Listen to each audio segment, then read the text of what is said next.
ओम नमः सिद्धाय।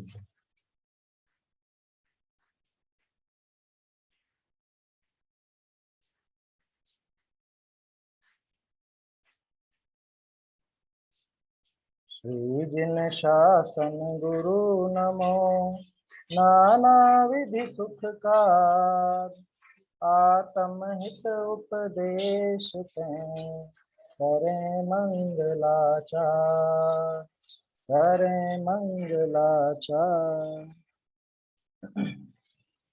आत्मानुशासन ग्रंथ पर हमारी चर्चा चल रही है। इसमें 195 और 96 नंबर का जो खंड था उसके बारे में अपन ने कल देखा। उसमें स्पष्ट रूप से आया कि वास्तव में इस जगत में अगर हमारे दुखों का कोई कारण है तो दुखों का एकमात्र कारण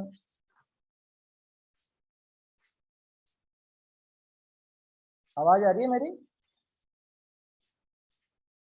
हाँ। आवाज? हाँ।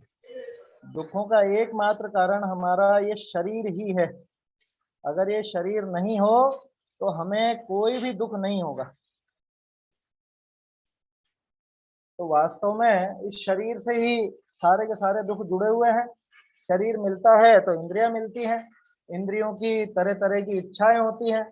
उन इच्छाओं को पूरी करने के लिए उन विषय भोगों के पीछे ये जीव पागल की तरह लगता है। अपना हित अहित नहीं सोचता, अपना भला बुरा नहीं सोचता, मान अपमान नहीं सोचता, यहाँ तक कि बड़े से बड़ा पाप भी करने से नहीं चूकता।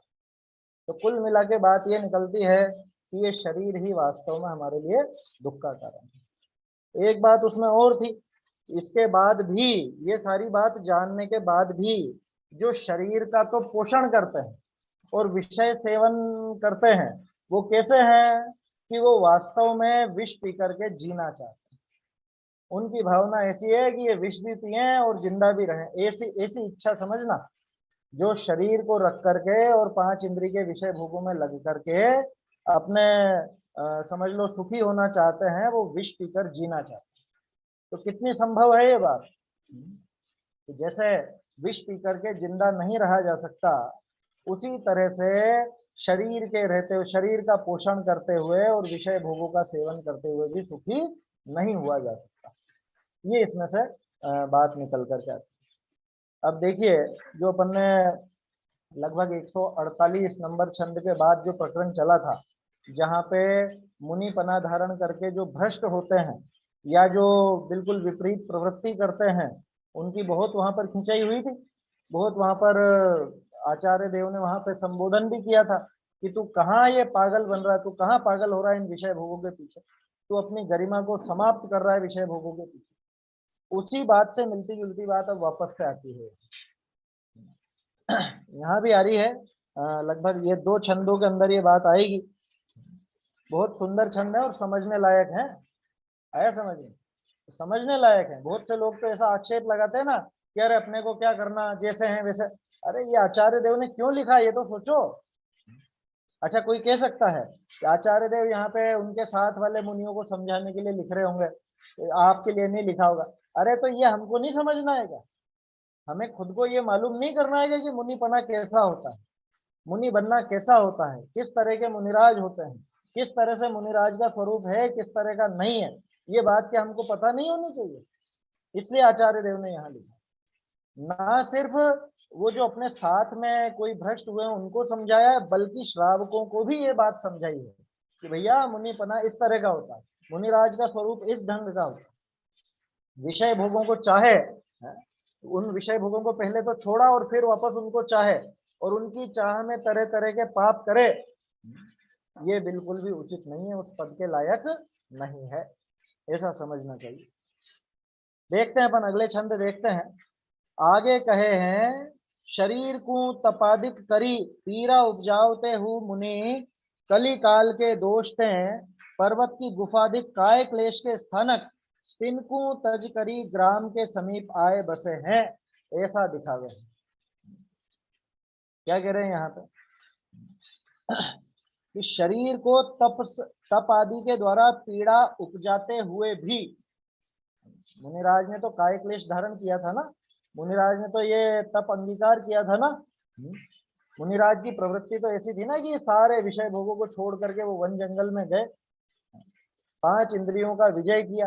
अब उन सबको करने के बाद भी कली काल के दोष थे कि देखो ये कलयुग ऐसा है, अब क्या कहें, काल दोष ही कहा जाए। वास्तव में तो जीव की खुद की गलती है, लेकिन इस तरह से भी उलाहना दिया जाता है क्या कि क्या करें साहब, हमारा ही समय खोटा चल रहा था। ऐसा नहीं बोलते कि हमारा समय ही खोटा चल रहा था, क्या कर सकते हैं, दूसरे को क्या दोष, ये तो हमारा ही समय खोटा चल रहा था। तो ऐसे कली काल के दोष थे। पर्वत की गुफाधिक काय क्लेश के स्थानक को तजी, पहले तो वो काय क्लेश खुद ने धारण किया था, पहले तो वो मुनिपना अंगीकार किया, तो मुनिपने के साथ साथ वो जो वन जंगल आदि थे उनको भी अंगीकार किया ना, पहले स्वयं ने उनको अंगीकार किया, और अब वो काय क्लेश के जो स्थानक हैं, वो गुफा आदि और वो सारी की सारी चीजें हैं, चाहे जंगल हो, पहाड़ हो, गुफाएं हो, कुछ भी हो, उनको छोड़ करके ग्राम के समीप आए बसे हैं। गांव के पास में, है ना, नगर के पास में, गांव हो नगर हो जो भी है ना, उसके पास में आकर के रहने लग गए हैं, ऐसा दिखा। तो रहने लग गए, इसमें दिखाना क्या चाह रहे हैं आचार्य देव, इसमें दिखाना चाह रहे हैं कि कितने कष्ट की बात है कि जिन मुनिराज से वो जो गुफाएं हैं, जो जंगल हैं, वो शोभित होते थे, जिन मुनिराज का स्थान वो वन जंगल गुफा इत्यादि थे, अब वो मुनिराज अपने स्थान को छोड़ करके नगर के समीप आ बसे। अपने को इसमें एक बात और विचार करनी, क्यों आके बसने लगे, उसके पीछे वो विषय कषाय का ही प्रयोजन सिद्ध है। क्योंकि पीछे जो प्रकरण चल रहा था ना, उससे इसको मिलान करके देखो आप, 5 इंद्री के विषय कषायों का जो पोषण करना चाहता है, 5 इंद्री के विषय भोगों में जो लगना चाहता है, जो लगता है, उसी की ऐसी वृत्ति हो सकती है कि अपनी भूमिका छोड़ करके और वो छोटा कार्य करे। समीप आने का क्या कारण, क्यों आवे समीप, नगर के समीप क्यों आए, कुछ ना कुछ चाहिए नगर से या गांव से, तभी तो आए ना। ध्यान रखना, समीप आने पे ही दोष दिखा रहे हैं, तो नगर में या गांव में रहने पर क्या कहेंगे आचार्य। पहले छंद देखते हैं, इसका अर्थ देखते हैं, तो और विशेष समझ में आएगा। कोई प्रश्न हो समझ में नहीं आए तो जरूर पूछना। इतस्ततश्च त्रस्यन्तो विभावर्यां यथा मृगा वनाद्विशन्त्युपग्रामम् कलौ कष्टं तपस्विनः। इतस्ततश्च त्रस्यन्तो विभावर्यां यथा मृगा वनाद्विशन्त्युपग्रामम् कलौ कष्टं तपस्विनः। वन में इधर उधर भ्रम कर फिर निकट ग्राम के बसे अहो, रात्रि काल में मृग समान तपसी कली में हा कष्ट अहो। क्या कह रहे हैं, इतस ततश्च त्रस्यन्तो, इतः ततः, इतस ततः किसको बोलते हैं, इधर उधर, इधर उधर, इतः ततः संस्कृत में कहा जाता है इधर उधर को। इतस ततश्च त्रस्यन्तो, त्रस्यन्तो मतलब भटकते हुए।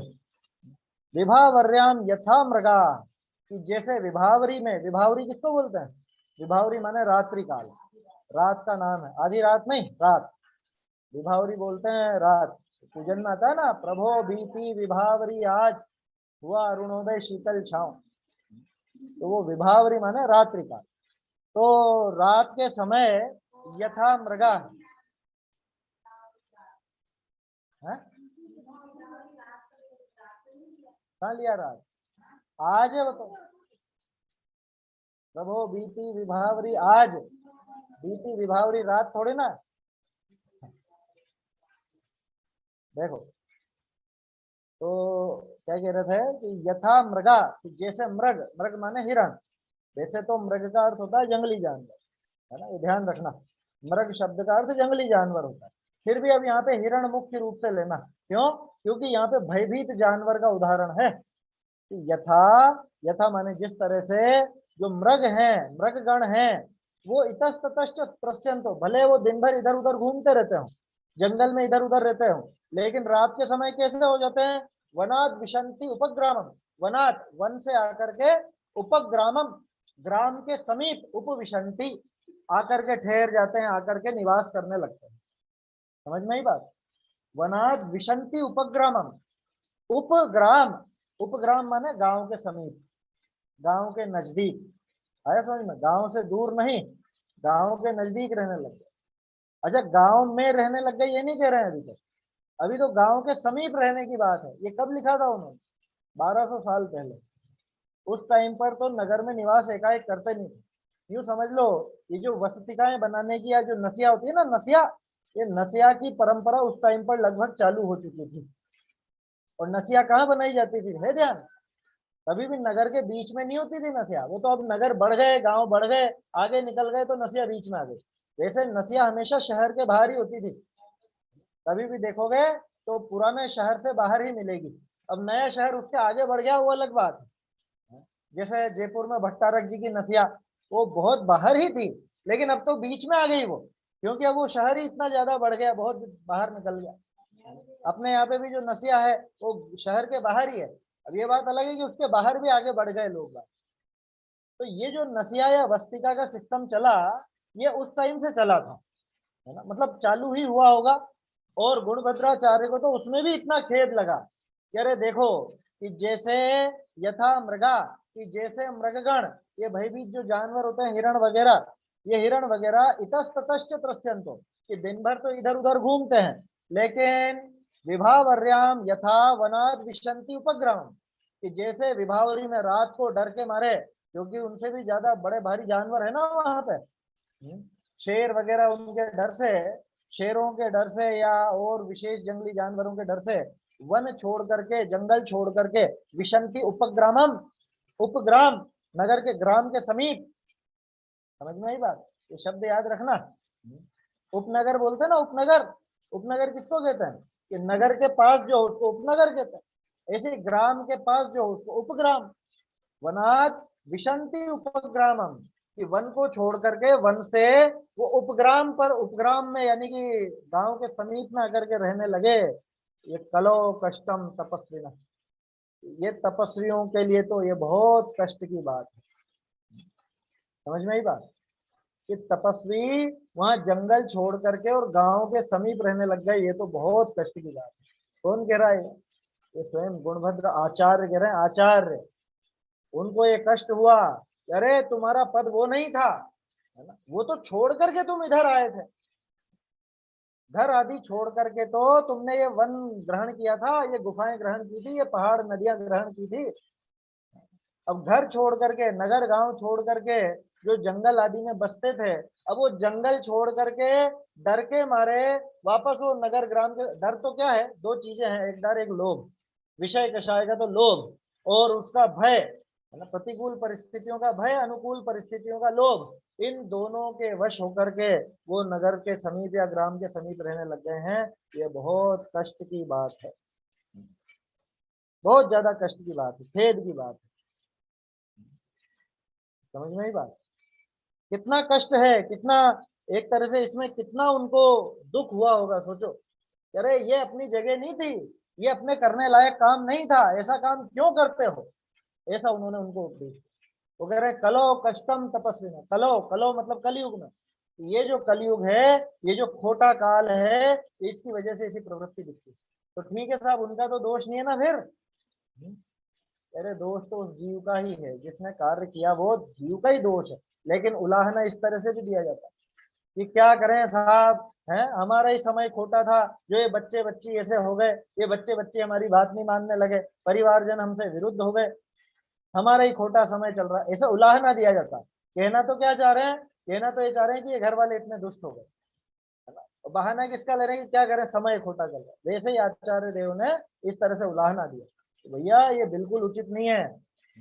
हमने तो ये घर को छोड़ करके, ये परिवार को छोड़ के, और हमने वन जंगल अपनाया था। अब इस वन जंगल को छोड़ करके तुम वापस से उस नगर ग्राम के समीप रहने लगे, क्या चाहिए क्या है? क्यों क्यों ऐसी विपरीत प्रवृत्ति? ऐसा यहाँ पे आचार्य देव का आशय है। समझ में आई बात? छंद बिल्कुल छोटा और सरल है, इसी से मिलता जुलता एक छंद और इसी का अगला छंद बहुत सुंदर छंद है वो भी। ये दोनों छंद अपने मोक्ष प्रकाशक में कौन सा पेज है, शायद 198 के आसपास होगा, 197 98 तो ये है ना। 200 और कुछ होना चाहिए, 280 या उसके आसपास, छठे अधिकार में है, छठे अधिकार में वो प्रकरण है ना। पेज नंबर तो भूल रहा हूं मैं, लेकिन छठे अधिकार में कुगुरु के प्रकरण में ये दोनों छंद, और इसके साथ साथ वो समझ लो जो परमात्म प्रकाश और है, उपदेश सिद्धांत रत्नमाला वगैरह, ये सारे के सारे छंद उसके अंदर दिए गए। मतलब गुरु पद धारण करके और ये विपरीत प्रवृत्ति युक्त नहीं। पहले अर्थ पढ़ लेते हैं अपन। जैसे मृग दिन को वन में जहां भ्रमण करी, सिंहादिक के भयते, एक मिनट, जहां तहां आएगा। जैसे मृग दिन को वन में जहां तहां भ्रमण करी, सिंहादिक के भयते, रात्रि विषय वन से ग्राम के समीप आए रहे हैं। समझ में आ रही बात कि जैसे मृग, मृग माने वो हिरण वगैरह, जैसे तो सारे जंगली जानवर, लेकिन यहाँ पे वो लेना जो शाकाहारी हैं, जो कमजोर हैं, उनको लेना, क्योंकि कमजोर जानवर दिन में तो इधर उधर घूम लेते हैं, लेकिन शेर वगैरह के भय से रात में गांव के समीप आ जाते। कैसे कलिकाल विषय मुनि हूँ, मुनि भी दिन विषय वन निवास करी, ग्राम के समीप आए रात्रि को सो। एक मिनट, वन निवास करी रात्रि को ग्राम के समीप आवे, बोलो उस टाइम पर भी दिन भर यहाँ नहीं रहते थे। 1200 साल पहले की बात है जब ये कह रहे हैं, उस समय भी रात रात में उधर आ जाते होंगे, अगर मान लो आते होंगे तो हाय हाय, ये बड़ा कष्ट है, बहुत कष्ट की बात है, खेद की बात है। मुनि महानिर्भय ते मृगनी की नाई ग्राम के समीप कैसे आई बसे।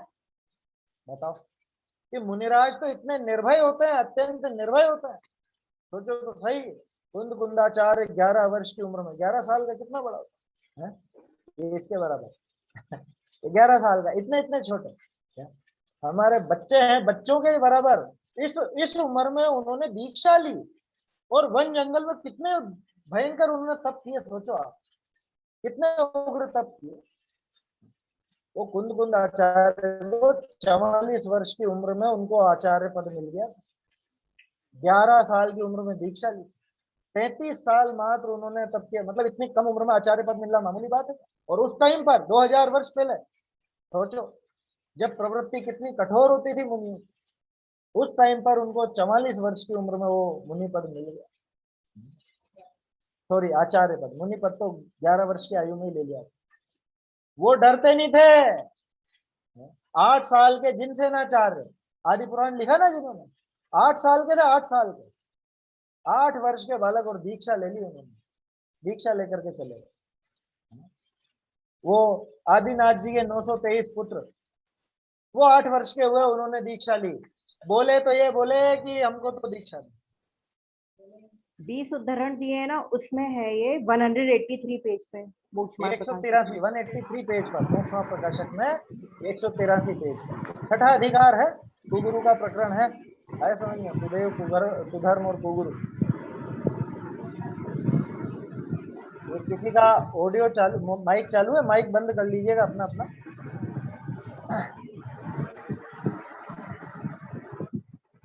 माइक बंद कर लीजिए, डिस्टरबेंस होता है इसमें, तो फिर दिक्कत होती है।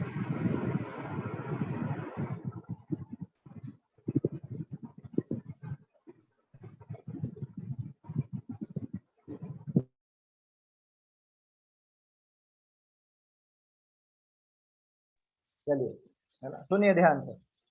तो क्या हुआ कि वो इतने कम उम्र के भी वहां वन जंगल में जाकर के और इतना उग्र तप तपते थे, उनको भय नहीं होता था। इनको 8 साल के मुनिराज, वो 11 साल के मुनिराज, उनको रंच मात्र भी भय नहीं लगता।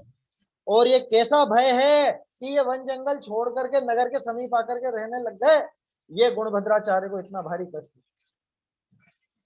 समझ में आई बात। गुणभद्राचार्य जिन सेनाचार्य के साथ के थे, उसी समय की बात है। सोचो, उन्होंने भी तो देखा होगा उन्हें, उनके शिष्य या मतलब नजदीकी थे, मुझे पूरा ध्यान नहीं आ रहा है कि जिन सेनाचार्य के साक्षात शिष्य थे कि वो एक ही संघ तो एक ही था, ये पक्की बात है। गुणभद्राचार्य ने पूरा किया था उनका उत्तर पुराण, जिन सेनाचार्य, और जिन सेनाचार्य 8 वर्ष के दीक्षित होकर के आए। सोचो कितना उग्र तप वहां पे करते होंगे। उनको बिल्कुल परवाह नहीं होती कि कैसा भी भयानक जंगल हो, कितनी अंधेरी रात हो, कैसी बिजलियां कड़क रही हो, और इधर शेरों की और सियारों की और भेड़ियों की इनकी आवाजें आती हो। कल्पना तो करो। अब हम तो आजकल छत पर ताला लगा देते हैं रात को कि कोई छत से नहीं आ जाए। रात को बोलो कि जाओ छत पर जाओ 12-1 बजे, तो रात को 12-1 बजे अपने खुद के घर की छत पे जाने में घबराते हैं लोग बात। और मुनिराज उस जंगल में तप करते, उस वन में तप करते। तो गुणभद्राचार्य को ये कष्ट हुआ उस समय जब ये प्रवृत्ति प्रारंभ हुई होगी, है ना, जब थोड़ी सी शिथिलता आई कि अरे ये भी तो जंगल है, नगर के बाहर ही तो है, कि लेकिन तुम समीप जाते क्यों हो, तुम्हें डर किस बात का है। ये आचार्य देव का कथन। समझ में ही बात।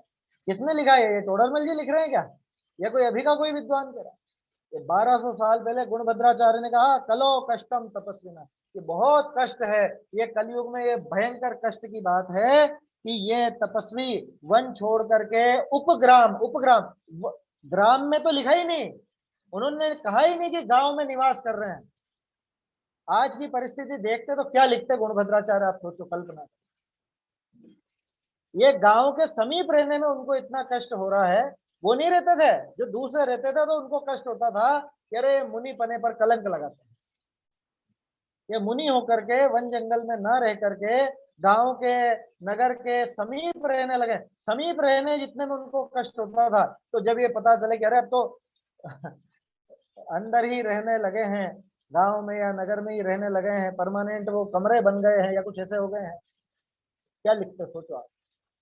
ये अपन नहीं कह रहे, अपनी क्या हिम्मत है कहने की। नहीं तो अभी लोग बाग खट से हथियार लेकर के खड़े हो जाए, क्या बात करते हो, है? ये तो मुनि निंदा है। ये मुनि निंदा ही है, मुनियों का स्वरूप दिखा रहे हैं आचार्य देव, ये मुनि निंदा नहीं है। आया समझ में? वो निंदा तब कहलाती है कि जब व्यक्तिगत किसी पर आक्षेप किया जाए। और वो भी आचार्य देव ने कहा ना, पहले भी कहा था ना, देखा तो था अपन ने, निंदा और प्रशंसा का प्रकरण। किसी जीव को समझाने के लिए, सुधारने के लिए वो उदाहरण देना पड़े तो आचार्य देव व्यक्तिगत उदाहरण भी देते हैं। वो निंदा नहीं है, वहां निंदा नहीं थी, क्योंकि प्रयोजन निंदा करने का नहीं है, प्रयोजन भला बुरा कहने का नहीं है। प्रयोजन तो यह है कि ये जो जनमार्ग है, ये जो मुनिपना है, ये बिल्कुल निष्कलंक और निर्बाध रूप से ये जैन धर्म की धारा प्रवाहित हो, इसमें कहीं कोई खोट ना आए। तो ये खोट आती है तो आचार्यों को लिखना पड़ता है इसमें। कुंद कुंदाचार्य ने लिखा अष्टपहाड़ में बहुत ज्यादा, गुणभद्राचार्य ने यहाँ पर लिखा, मूलाचार्य में भट्टकेर स्वामी ने लिखा, कितने कितने उदाहरण है। परमात्म प्रकाश में लिखा, और तो छोड़ो, परमात्म प्रकाश तो अध्यात्म का ग्रंथ है ना, लेकिन वो अध्यात्म के ग्रंथ में भी योगींदु देव को 1500-1600 साल पहले वो लिखना पड़ा। तो चेला चेली में, पुस्तकों में मूड हो, मतलब इसमें खुशी मानता है मूड है, इसमें जो संतुष्ट होता है वो मूड है, ऐसा लिखा ना, चिल्ला चिल्ली पुत्थी यही मूड ही एव निभंतु, तू सही एव निभंतु। वो मूड है, मूर्ख व्यक्ति है जो चेला चले, मेरे इतने मानने वाले, मेरे इतने चेले, मेरे इतनी चेलियां, मेरी इतनी पुस्तकें, मैंने इतने ग्रंथ बनाए, जो ऐसा सोचता है वो मूर्ख है। ज्ञानी तो इनसे लज्जायमान होता है, ऐसा है उस छंद। बहुत सारे छंद है, वहां देखना। कौन सा 183 पेज होता है ना, 183, 184, इस पर आप देखोगे, 182-83 पे देखोगे, बहुत उदाहरण मिलेंगे मोक्ष प्रकाशक के। ये सारे के सारे छंद पढ़ने लायक हैं, देखने लायक है, समझने लायक। समझ में आ रही है बात? ये कोई हवा में बातें नहीं चल रही हैं कि अरे पता नहीं कोई कोई चिढ़ होगी इनको इस वजह से ये बातें कर रहे हैं। अरे गुणभद्राचार्य को इतना कष्ट हुआ कि मुनिपना इतना महान, 3 लोक में उत्तम जिसको कहा जाता है, उस 3 लोक में उत्तम पद की गरिमा कैसे धूमिल की जा रही है, कैसे ये इसको मटिया मेट करेगा। पहले अपन ने देखे थे ना भूधर दास जी के गुरु वंदना और गुरु स्तुति, क्या वर्णन था उसमें। उसमें यही सारा तो वर्णन था कि कितने महान होते हैं मुनिराज। हे गुरु मेरे उर बसहु मम हरहु पातक तीर, है समझ। ते साधु मेरे उर बसहु मम हरहु पातक तीर, और ते गुरु मेरे मन बसो जे भव जलधि जिहा, जैसे दो हैं ये, गुरु वंदना और गुरु स्तुति, भूधर दास जी। देखना तो मुनिराज कैसे होते हैं वो पता चले। ये जब से ही मतलब 148 के आसपास से ये प्रकरण चल रहा है। और उनके लिए तो है ही सही है, हमारे लिए भी बात है कि मुनि पना धारण करो तो ऐसा मत करना, या मुनि पना धारण करके ऐसा काम करे तो वो मुनि नहीं, ये बताते हैं यहाँ पे आचार्य। क्या कहा है? जैसे मृग दिन को वन में जहां तहां भ्रमण करी, सिंहादिक के भयते, उनको भय होता है, तो रात्रि विषय वन से ग्राम के समीप आए रहे, तैसे कलिकाल विषय मुनि भी दिन विषय वन निवास करी। दिन में तो जंगल में रहते हैं, देखो उस जमाने की बात कर रहे हैं, आप तो दिन में भी जंगल में नहीं दिख रहे हैं, दिन भर ही यहीं पर। दिन विषय वन निवास करी और रात्रि को ग्राम के समीप आवे, रात को गांव के समीप आ जाते। तो हाय हाय, ये बड़ा कष्ट है, कितने कष्ट की बात है, कितने खेद की बात है। मुनि महानिर्भय ते मृगनी की नाई ग्राम के समीप कैसे आई बसे, बताओ। अत्यंत निर्भय होते हैं ना मुनिराज को, तो मुनिराज को कोई वो भय होता है, किसी चीज से डरते हैं मुनिराज? तो मुनिराज तो उनका नाम है कि जिनको किसी बात का भय नहीं, किसी वस्तु का भय नहीं, किसी व्यक्ति का भय नहीं, किसी भी परिस्थिति का भय नहीं। देखो चित्र देखो सुकुशल मुनिराज के, सुकुमाल मुनिराज, या तो कह दो कि वो चित्र झूठे हैं, वो कहानियां झूठी हैं प्रथमा नियोग की, या तो यूं कह दो अरे साहब जंगल में सभी तरह के जानवर होते हैं, अरे होंगे ना, होते हैं तो। सुकुमाल मुनिराज, क्या, जिनको राई का दाना भी चुभता था बिस्तर, और वहां पे वो सियालनी और उनके बच्चे, वो तीन तीन सियार उनको खा रहे हैं और परवाह नहीं। सुकौशल मुनिराज, वो बाघिन खा रही है उनको, कोई परवाह नहीं। गज कुमार मुनिराज माथे पर जलती हुई सिगड़ी जला दी। अच्छा वो सारे चित्र कहाँ के हैं? नगर के, गांव के, समीप के, कहाँ के? सारे के सारे चित्र जंगलों के हैं। इतने निर्भय होते हैं हमारे मुनिराज, इतने निर्भय। और मुनिपना धारण करके भयभीत होना, ये तो मुनिपने को कलंक लगाना है। कि तुम्हें किस चीज का भय है, किस बात का लोभ है, जो तुम वन के या नगर के समीप आते हो? ये कह रहे हैं गुणभद्राचार्य, मैं नहीं कह रहा हूँ, ये तो उनकी भाषा, मतलब भाषा मेरी है, भाव लेकिन गुणभद्राचार्य के हैं। अपनी क्या हिम्मत जो कह सके, किसी को टोक सके। कहते ही तो यहाँ तलवारें खिंच जाती हैं आजकल, जरा सी बात करते ही ऐसा उखड़ पड़ते हैं, आंदोलन हो जाते हैं। हुआ था ना वहां पे, कहा भोपाल में एक सम्मेलन हो गया था, स्टेज पे खुद वाहवाही लूट रहे हैं, और जिनका जैन पने का ठिकाना नहीं, आलू के समोसे वहां बांटे गए, और कि हम मुनि रक्षा करेंगे। बताओ, ऐसे ऐसे कारनामे हुए हैं, क्या अब उनकी बात करेंगे। यहाँ तो हमको वास्तविक मुनिपना कैसा होता है ये समझना चाहिए, मुनिराज का स्वरूप क्या है, मुनिराज कितने निर्भय निशंक होते हैं, ये हमें देखना है। वो जो मंदिरों में चित्र लगाए जाते हैं सुकुशल आदि स्वामी के, सुकुशल स्वामी के, सुकुमाल स्वामी के, क्यों लगाए जाते हैं सोचो तो सही आप। वो प्रेरणा के लिए लगाए जाते हैं कि भैया इनके जैसे बनो, इनके जैसे निर्भय बनो, इनकी तरह निर्भय मुनि बनो। कई बातें निकलती उससे, शरीर से पूरी विरक्ति है, और प्रतिकूलताओं के प्रति कोई भय नहीं, कोई कोई कोई भाव नहीं इस तरह का कि जिससे उनके कोई कमी आए। आत्मलीन है, सारे के सारे वो विपरीतताएं हैं तो भी ये आत्मलीन है, इनको फर्क ही नहीं पड़ता। बाहर में चाहे सियालनी खा रही हो, चाहे बाघिन खा रही हो, या कोई भी कुछ भी परिषद हो रहा हो या उपसर्ग हो रहा हो, उनको कोई फर्क नहीं पड़ता, वो घबराते नहीं। अत्यंत निर्भय, अत्यंत निशंक कैसे मुनिराज है। तो सोचो जब मुनिराज की ऐसी प्रवृत्ति होती है तो गुणभद्राचार्य को तो कष्ट होगा ना। अरे तुम इतने निर्भय, सिद्धों के तुम पुत्र, और तुमको ये भय है, तुमको क्या भय है जो तुम रात को यहाँ पे नगर के समीप, वन के समीप आकर के रहने लगो? क्या भय है तुम्हें? क्या हृदय है? क्या हृदय में दुख भरा हुआ है? क्या हृदय में भय भरा हुआ है जो वहां से डर करके, जंगल छोड़ करके तुम यहाँ नगर के समीप आए? ये गुणभद्राचार्य का कथन है। ते मृगनी की नाई ग्राम के समीप कैसे आई बसे, बताओ। भावार्थ, मृगनी की तो ये रीति है, कैसी, कि दिन को वन विषय विचरे है और रात्रि को ग्राम के निकट आई बसे। आ जाते हैं ना, रात को आ जाते हैं, गांव के समीप आकर के रहने लग जाते हैं। गांव वाले तो जानते हैं, जो लोग गांव में रहते हैं उनको तो पता है कि रात को ये जो थोड़े कमजोर जानवर हैं जंगल के, वो रात को घबरा करके, भारी जानवरों से, बड़े भारी जानवरों से, हिंसक जानवरों से घबरा कर अपने गांव या नगर के समीप आकर के रह जाते, रात रात, दिन में फिर चले जाते। तो ये तो उनकी रीति है, इनकी, वो जो कमजोर जानवर हैं उनकी रीति है। तो तैसे दुखम काल विषय मुनि हूँ रात्रि विषय ग्राम के समीप निवास करे, ये बड़ा दोष है। ऐसे ही इस दुखम पंचम काल, ये जो पंचम काल है, इस काल में मुनि भी रात में गांव के समीप निवास करते हैं, ये बहुत बड़ा दोष, बहुत भारी दोष है। मुनि को गिरी शिखर गुफा विषम वन नदीनी के तट इत्यादि निर्जन स्थान ही विषय रहना योग्य है। बताओ कहाँ रहना योग्य है मुनिराज को? ये बताया ना, गिरी शिखर, पर्वत के शिखर पर रहें, गुफाओं में रहें, विषम वन जंगल में रहें, नदी के समीप रहें, हैं नदियों के तट पर, ऐसे निर्जन स्थान में मुनिराज निवास करते हैं।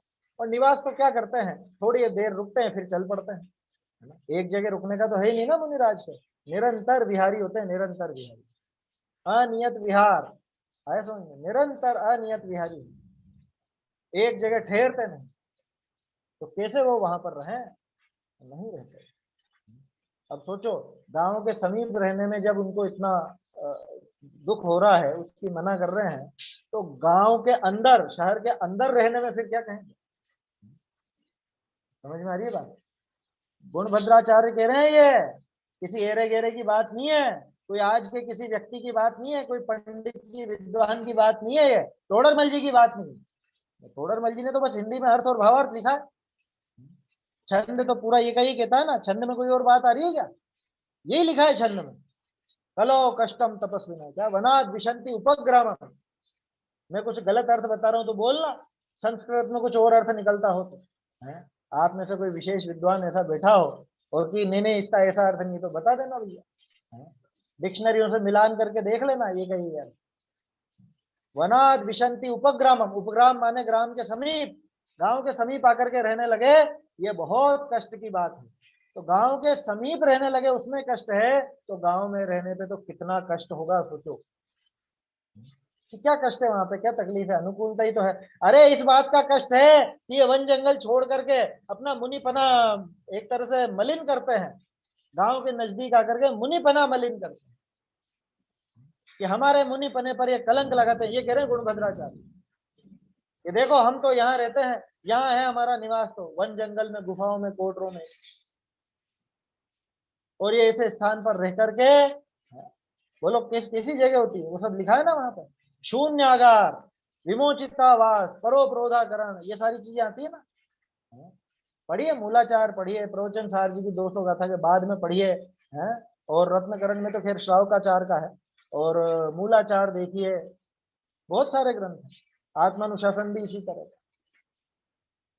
कैसी होती है मुनिराज की बत्ती, सिंह की भांति विचरते, सिंह की भांति, कोई डर नहीं, शेर सामने आ जाए तो भी नहीं डरेंगे।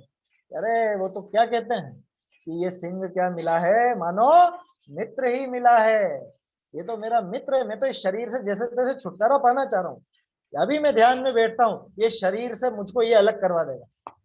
ये शेर आया है ना, सुकुशल स्वामी के क्या विचार थे, सोचो तो सही, कि ये जो बाघिन आई है ये मुझे मुक्ति दिलाने आई है। मैं तो चाह करके भी बरसों से चाहता था कि कब ये शरीर छूटे और मैं मुक्त हूं, मैं सिद्ध हो जाऊं, है सिद्ध शिला पर जा विराजूं, और अभी तक कर नहीं पा रहा था, ये आ गई ये शरीर को और मुझे अलग कर देगी, और मैं तो आत्मा में लीन होकर के मोक्ष पहुंच गए। बोलो मुनिराज को भय होगा किसी चीज कि साहब भय तो नहीं है, लेकिन वो अनुकूलताओं का लोभ, तो यही तो परिस्थितियां बिगड़ गई कि अनुकूलता का लोभ जिसको है वो कैसे मुनिपना साधेगा, कैसे वो सिद्धि करेगा अपने मुनिपना। इसलिए यहाँ आचार्य देव बहुत कड़े शब्दों में, है ना, ये बात कहते हैं। 197 नंबर का छंद है ना, हो गया ये छंद। आगे भी और बात आ रही है ना। अभी तो क्या बात आई यहाँ पे कि निर्जन स्थानक ही विषय रहना योग्य है, मतलब ये जो वस्तिकाएं बनती थी, ये जो गांव के बाहर अथवा कभी तो वन जंगल के बीच में भी वस्तिकाएं बना दी जाती थी, उसमें तक रहना पसंद नहीं था गुणभद्राचार्य, उसमें रहने की, जबकि उसमें कोई कमरे नहीं होते थे। आया समझ में? ये ध्यान है कि नहीं ये बात? वस्तिकाओं का जो रूप आता है ना, स्वरूप आता है शास्त्रों में, कमरे नहीं होते हैं, दरवाजे नहीं होते हैं, तिबारियां होती है, खुली तिबारियां, कि जिसमें कोई भी आ जा सके, किसी को कोई रोक टोक नहीं हो, कोई भी किसी को देख सके, ऐसा। क्यों? क्योंकि जहां कमरे हुए, जहां पर ये दरवाजे लगे, ताले लगे, वहां पर कुछ ना कुछ गड़बड़ होने की संभावना हो जाती है। आया समझ में? वो गड़बड़ हो ही जाती है। इस वजह से वो तो खुले में रहना पसंद करता है। और ये वस्तिकाएं भी जो शुरू में बनती थी वो इसी तरह की बनती थी। अब आजकल ये कमरे वमरे और ये सब होने लग गए, तो ये तो फिर दिख रहे हैं, विपरीतताएं भी नजर आ रही हैं। थोड़े दिन पहले वो दमोह का किस्सा सुनने में आया था ना, क्या कहें, उसकी तो बात करना भी एक तरह से अपने लिए, जैन धर्म के लिए कलंक जैसा है। तो ऐसे प्रसंग नहीं बनते थे पहले, इसीलिए नहीं बनते थे क्योंकि पूरा वो तो खुले में विचरण करते थे। उनको कोई भय नहीं था, कोई लोभ नहीं था, विषय भोगों के वो कोई गुलाम नहीं थे। इस वजह से वो अपना धर्म साध ले। तो ऐसा कष्ट गुणभद्राचार्य को है, और इस बात पर गौर करने लायक है अपने को। ये बातें गंभीरता से विचारने लायक है। गुणभद्राचार्य कोई मुनि विरोधी तो नहीं थे ना, है कि ये कोई दूसरी पार्टी के तो नहीं थे। गुणभद्राचार्य तो स्वयं आचार्य थे ना, वो कह रहे हैं ये बात। और इतना ही नहीं, अभी आगे क्या कहते हैं वो अपन कल देखेंगे। अभी तो थोड़ा 5-7 मिनट है अपने को, जो जिनवाणी स्तुति का अर्थ देखना है वो भी अपन अभी देखते हैं। एक बार ये छंद बोल लेते हैं। वन में इधर उधर भ्रम कर फिर निकट ग्राम के बसे अहो, रात्रि काल में मृग समान तपसी कली में हा कष्ट अहो।